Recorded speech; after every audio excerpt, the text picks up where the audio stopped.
Assalamualaikum warahmatullahi wabarakatuh.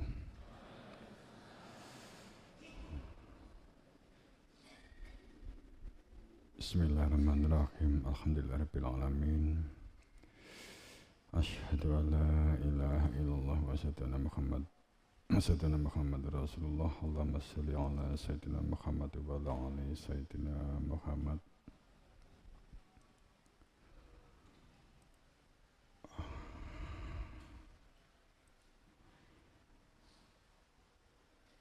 Pertama, kita bersama memunajatkan rasa syukur kehadirat Allah Subhanahu wa taala dan memposisi menjadi hamba yang pandai bersyukur, menjadi hamba yang terus memperbaiki diri dengan lapang dada, dengan nyegoro, menyelamatkan kehidupan lahir dan batin kita, menyelamatkan kehidupan dunia dan akhirat kita masing-masing. Usaha ikhtiar untuk menjadi hamba dengan meneladani keberadaan Rasulnya dan para wali-wali Allah, mereka para kekasih dan pencinta sejati.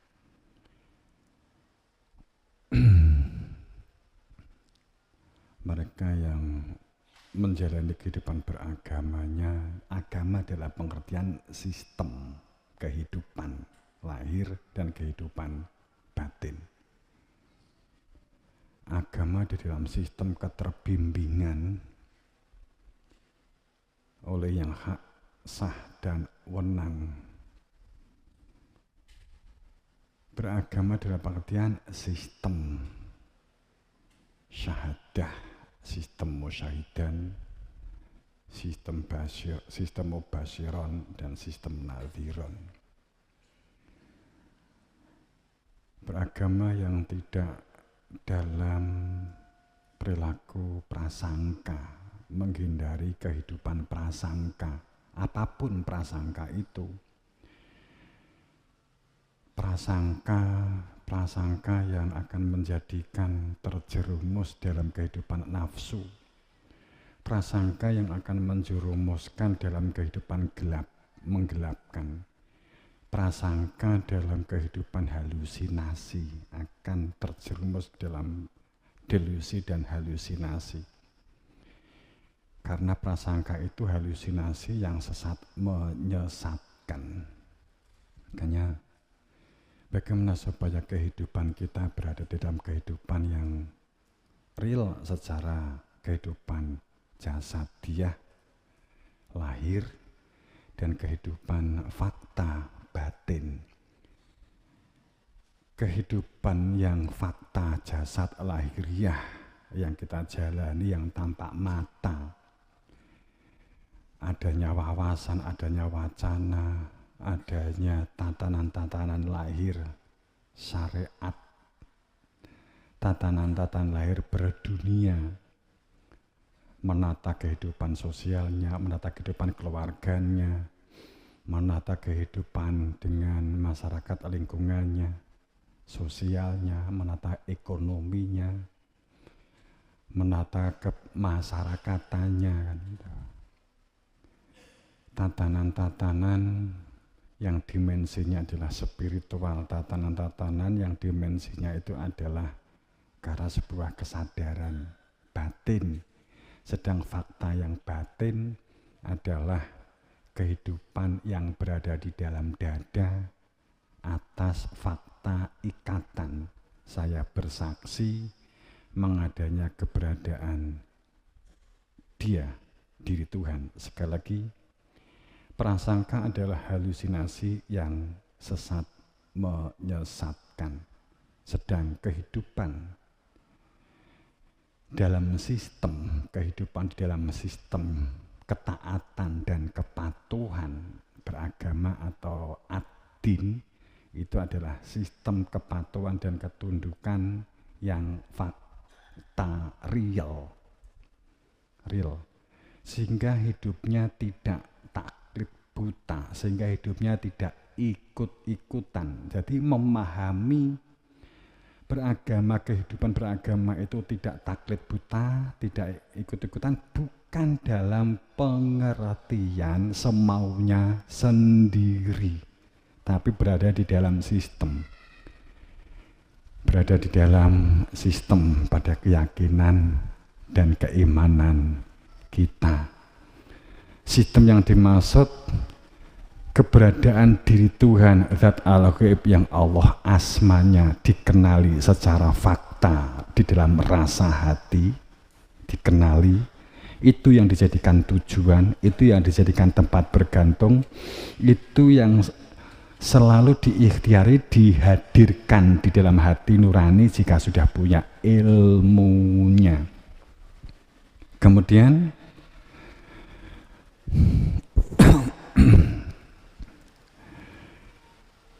yang kedua, konkret berkaitan dengan sistem bertuhan, mengenal Tuhan,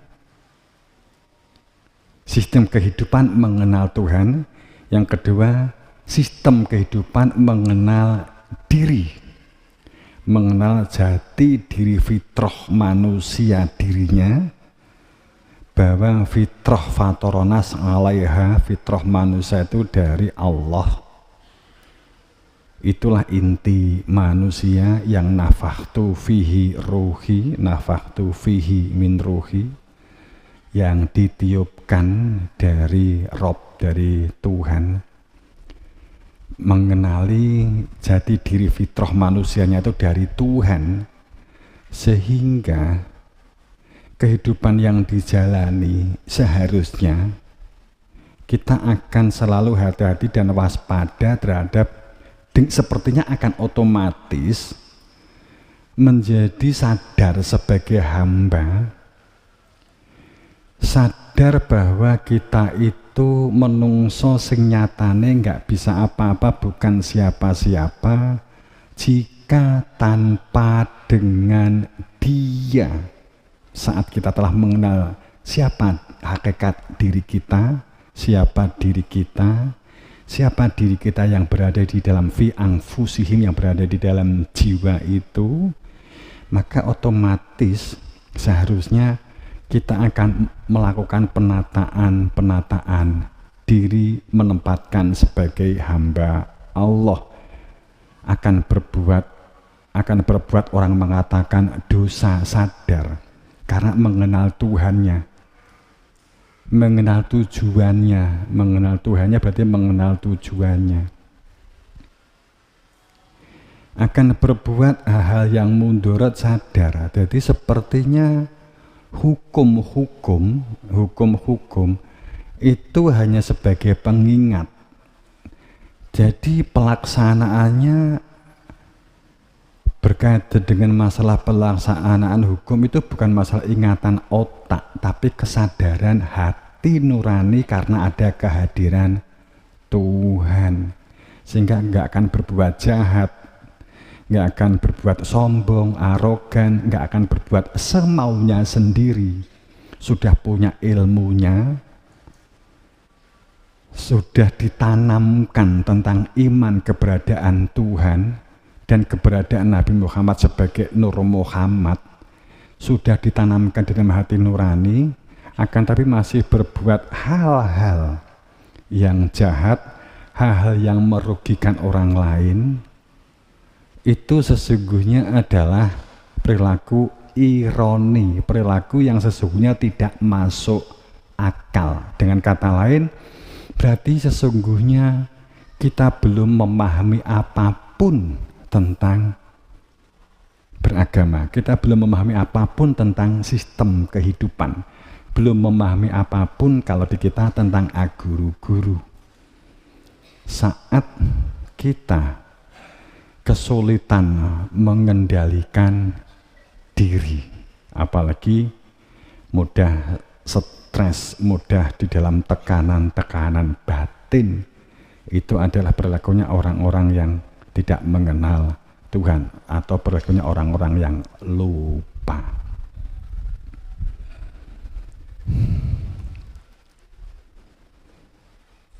Kemudian kehidupan batin telah tertata, niatnya tertata, niat tujuannya, sehingga visionnya itu sudah terbentuk, sehingga akan mencanangkan sebuah misi kehidupan selamat dan menyelamatkan.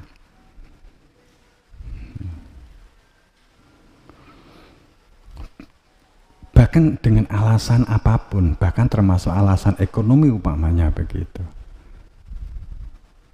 Keselamatan dikalahkan dengan ekonomi banyak gitu. Berarti kita ada yang salah, tapi itulah kita sadar sebagai hamba dan Allah Maha Rahman Maha Rahim. Ya walaupun konsepnya begitu sih, pelaksanaannya jam palian.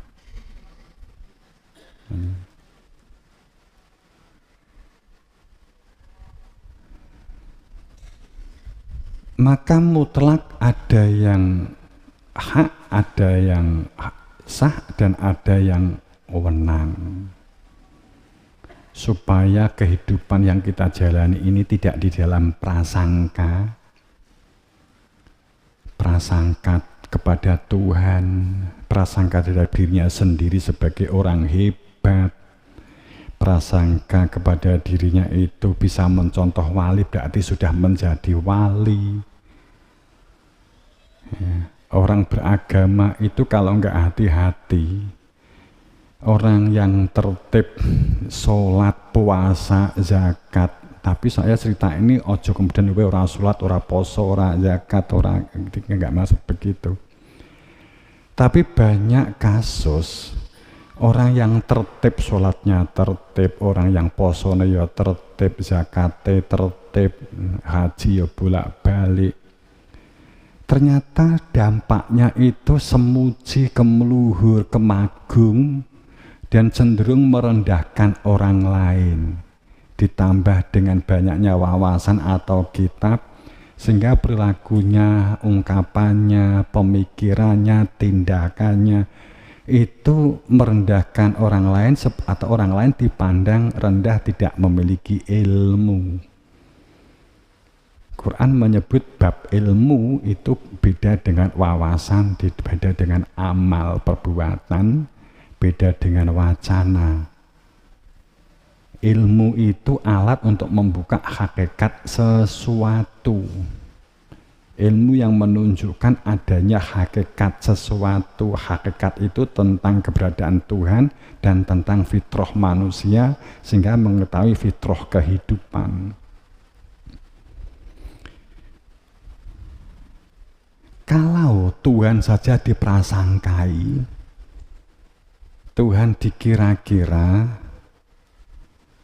maka kepada sama manusia kan jatuhnya kan lebih prasangka kan gitu, lebih mudah berprasangka.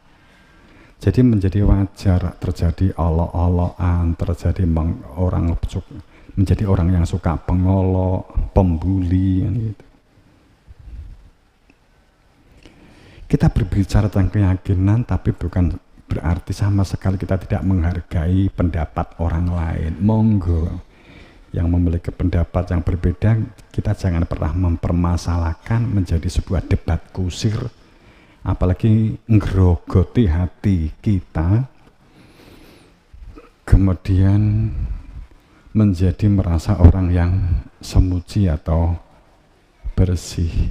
Dia bergerak karena ada nafakhtu fi min ruhi, iya. Artinya orang yang tidak mengenal Tuhan pun dia bergerak, bernafas, melihat, mendengar.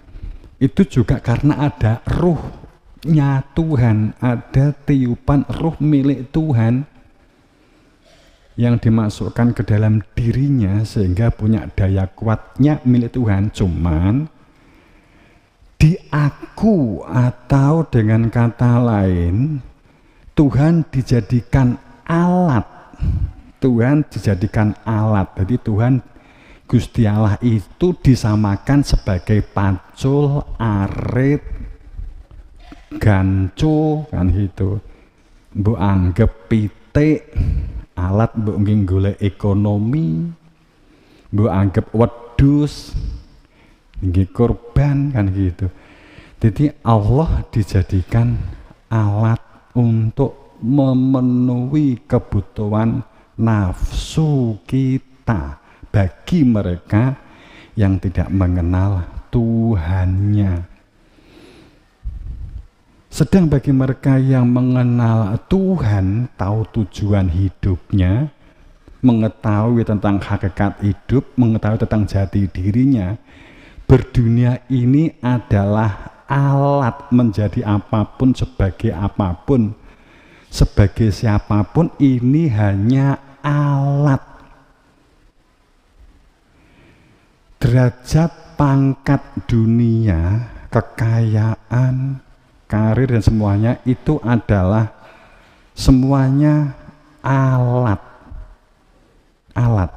Karena mengetahui intinya kehidupan, intinya manusia, yang dihantarkan itu adalah diri yang berada di dalam dada, diri yang di dalam anfus, diri yang fitrah.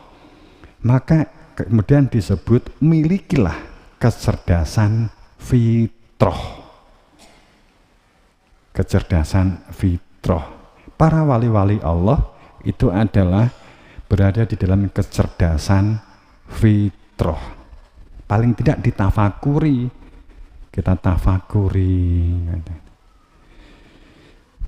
Walaupun pelaksanaannya ya sekali lagi jam palitan.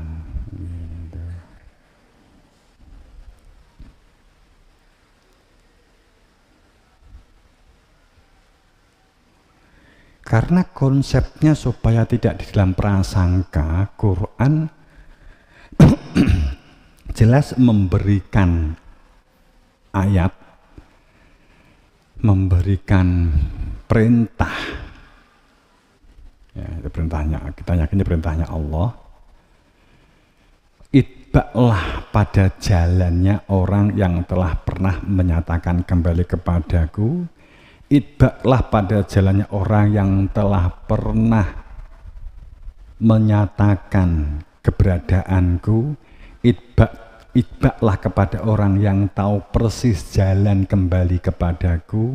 Itba'lah kepada orang yang mengetahui persis apa itu surga dan neraka, bukan dari konsep dan tekstual, tapi dari fakta, tapi sanadnya, hujahnya, salah satu saja hujahnya adalah sunnah silsilah, rantai marantai, sambung kait mengikat, gulawentah antara yang didhawuhi untuk melanjutkan dan yang melanjutkan, yang akan melanjutkan itu pernah hidup, pasti pernah hidup satu kurun waktu, satu tempat dalam proses gulawentah yang tidak sebentar.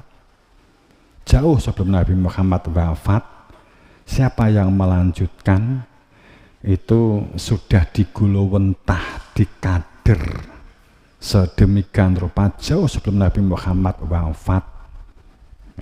Pasti itu terjadi karena rusulana tatro, karena Rasul kami itu tatro, mutawatir, ganti, saling terus mengikat hubungan seperti bapak dan anak dalam pengertian tentang keilmuan.